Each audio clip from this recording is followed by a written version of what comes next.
So magandang araw sa inyong lahat mga katiits. So nandito na naman tayo mga katiits. So mayroon na naman tayong isang panibagong video na gagawin ngayon. So ngayon mga katiits, tatalakayin natin yung mga sign and symbols na kung saan posibleng ang lugar nyo mga katiits ay mayroong mga kayamanan o gold bars na nakabaon. So mga katiits, bilang isang treasure hunter, dapat alam mo yung mga basis o mga basihan sa isang bagay kung ang lugar niyo ay mayroong mga ginto o mga gold bars na nakabaon mga katiits.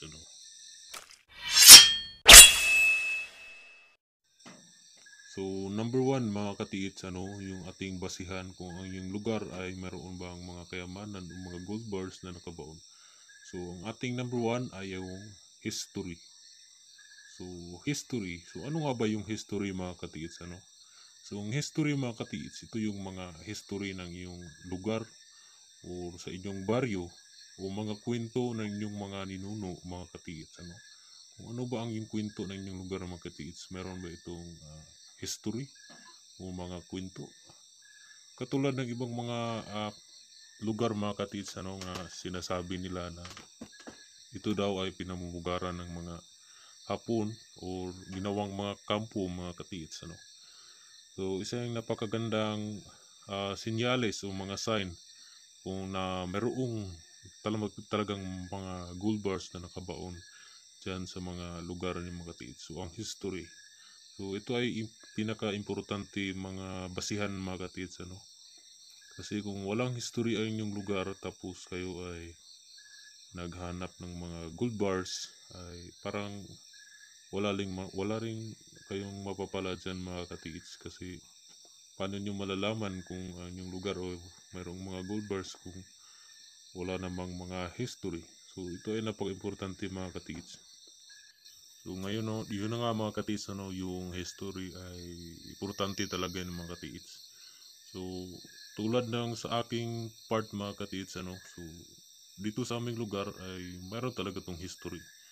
So, kung mayroon kang history sa inyong lugar, so ano nga ba yung basihan mo mga katiits? So nga mayroon ba bang history? So katulad ko mga katiits ay mayroon akong lola na 97 years old mga katiits. So si lola ay 97 years old na mga katiits. So base sa kanyang mga kwento, so si lola mga katiits, kung siya ay magkukwento ay napakahilig talaga niyang magkwento mga katiits.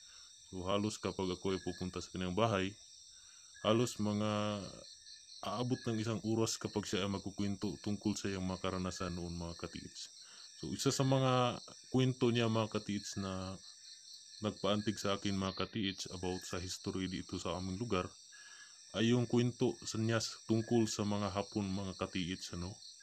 So sabi niya mga katiits, habang sila daw ay nandoon sa kanilang umahan, tapos sila ay nagsasarol, so may bigla daw dumating ng mga Hapon. So ang kanilang ginawa mga katiits ay tumakbo sila at nagtago. So ganun mga katiits. So mga history, so mga kwento ng mga inyong mga ninuno. So ganyan mga katiits yung history. So napakagandang basihan yan mga katiits. So kayo, kung meron kayong mga lola o mga matatanda na mga lola or lulo na nakaabot pa sila noong World War II, na mayroon pang mga digmaan na, so isa yang napakagandang senyalis mga katiits, na mayroon talagang mga ibinaon na mga kayamanan dyan sa lugar niyo mga katiits. Kasi yung mga Hapon nung unang panahon mga katiits ay yung ma-realize na nila na sila ay malapit ng matalo. So ang kanilang ginawa, tinago nila yung kanilang mga kayamanan, lalo na yung mga ginto mga katiits, yung mga gold bars ay itinago talaga nila mga katiits para hindi ito makuha ng mga Amerikano. So yung iba ay pinag-aralan ng mabuti at pinakaantigo na paraan para ito ay matago mga katiits. So itong mga ganitong klase mga kayamanan mga katiits ay hindi talaga ito basta-basta makukuha natin, lalo na kapag gold bars yung pinag-uusapan mga katiits, ano. So tinatago talaga nila yan mga katiits at nilalagyan ng mga iba't ibang kombinasyon ng mga sign and symbols. So analysis and critical thinking mga katiits, ano. So yan yung mga kailangan para matuntun yung saan binaon yung mga malaking deposito mga katiits. So ayun mga katiits. So history yung number one natin mga katiits.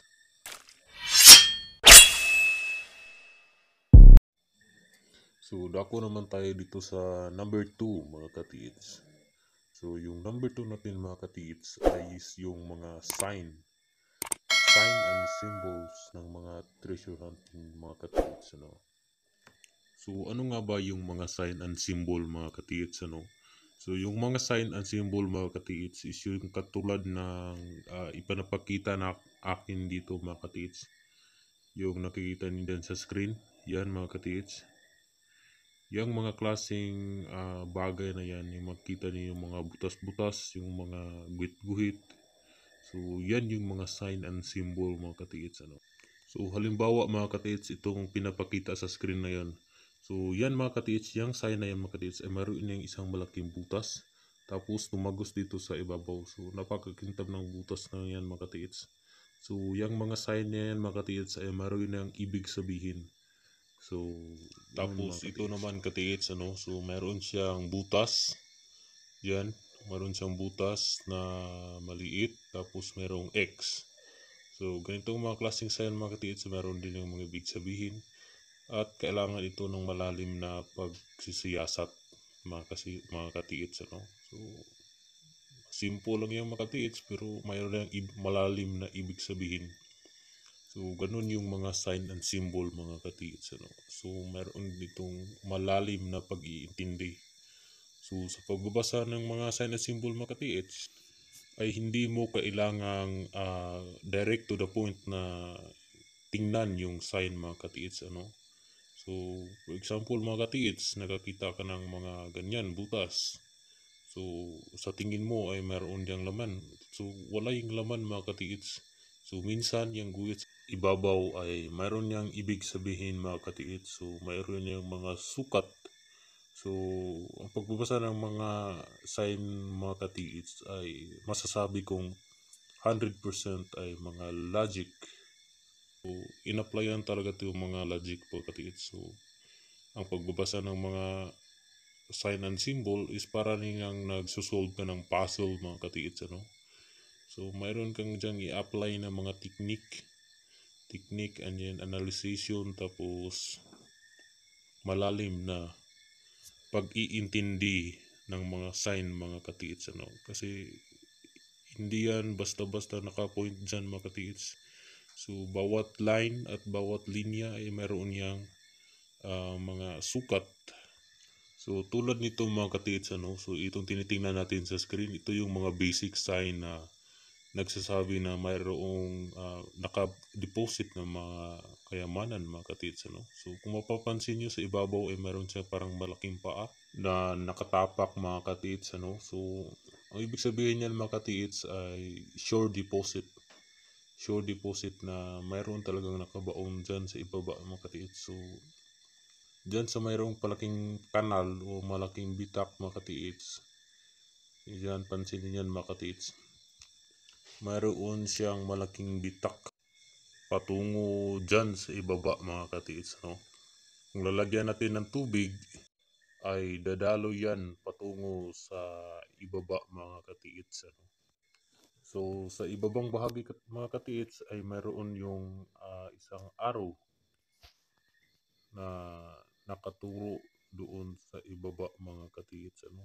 So ang araw na yun mga katiits ay mayroon yung mga ibig sabihin. So doon sa batong iyon, ito yung gilid ng kanyang bato mga katiits, ano. So ang sign ng batong ito mga katiits ay masasabi kong napakaganda talaga mga katiits. So kung mapapansin nyo mga katiits, yung arrow ay napaka-puma mga katiits. pansin nyo yan mga katiits. Klarong-klaro na araw talaga mga katiits. So, napakagandang sign mga katiits.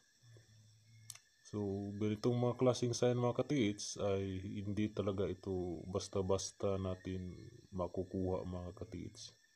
Kasi malalim to mga katiits. I think nasa mga 3 to 4 meters. So, bago mo marating yung mga 3 to 4 meters ay dadaan ka muna sa mga malalaking bato na nakaharang dyan sa ibabaw mga katiits. Kaya hindi talaga yan basta-basta makukuha. So, ito yung kanang ibabaw mga katiits. So, mayroon pa itong malalim na butas. Yung nakita nyo kanina mga katiits ay butas yun. Yan. Yung may putik mga katiits. Mayroon dyang malalim na butas. So, kinuna namin ng putik. So, yung mga putik sa lalim ay kinuha namin. So, ito rin ay napakagandang sign. Kasi ang butas yan ay malalagyan ng tubig sa tuwing uulan. Tapos hindi natin alam. Tapos baka meron niyang maliit na butas na tatagos sa ilalim. So, napakagandang sign mga katiits. So, yun na nga mga katiits, yung mga basihan natin kung ang lugar nyo ba ay posibleng mayroong kayamanan na kabaon o mga gold bars, mga golds. So, yun na nga mga katiits, yung mga basihan natin mga katiits. So, yung una is yung history. So, ano nga ba yung history ng mga lugar nyo mga katiits? So, yan yung mga magandang sign na titingnan natin mga katiits. So, yung pangalawa is yung mga sign and symbol. So, mga sign and symbol mga katiits tulad ng mga hayop. So, tulad nito mga katiits, pansin nyo. Ahas, ulo ng aso, napakagandang sign yan mga katiits na may malalim na ibig sabihin. So, the next vlog natin mga katiits ay ating i-analyze itong klase ng mga sign na napakaganda at napakaklaro na mga sign mga katiits. So, yun lang mga katiits, yung mga history, tapos sign and symbol. At kung meron din kayong lugar na kakaiba mga katiits, yung mga may malalaking bato, yung mga hindi ordinary mga katiits na size ng bato. So, yan yung mga paboritong lagyan ng mga hapon ng mga gold bars o mga gold. Kasi kung ang purpose kasi niyan mga katiits, yung nilalagyan lang yung mga kakaibang lugar is para madali nilang matandaan kung sakaling kanilang babalikan mga katiits. So, kung kanilang babalikan, so itatago nila dyan, tapos aalis sila, tapos paglipas ng panahon, so kanilang babalikan yung kanang mga kayamanan na tinago. So, madali nilang mahanap mga katiits. So, katulad nito, mga makikintab na butas, mga katiits, malalim at makikintab at maraming butas. So, yan yung mga sign and symbol na mga basic na sign na ginawa ng mga hapon mga katiits para magsisilbing guide kung saan nila ibinaon yung kanilang mga kayamanan. So, yun lang mga katiits at maraming salamat sa inyong panonood at sa pagsusubaybay dito sa ating channel. At huwag niyong kalimutan mag-subscribe at i-hit yung notification bell mga katiits kasi marami pa tayong mga exciting videos na ilalabas mga katiits. So, mga kakaiba talaga mga katiits, mga kakaibang symbols and sign na hindi talaga pangkaraniwang nakikita natin sa ating mga paligid mga katiits, na parang sinadya talaga mga katiits na ilagay at magsisilbing sign kung saan nakabaon yung mga kayamanan mga katiits. So, yun na nga mga katiits, maraming salamat sa inyong panonood and thanks for watching mga katiits and God bless you all mga katiits. See you to my next vlog mga katiits.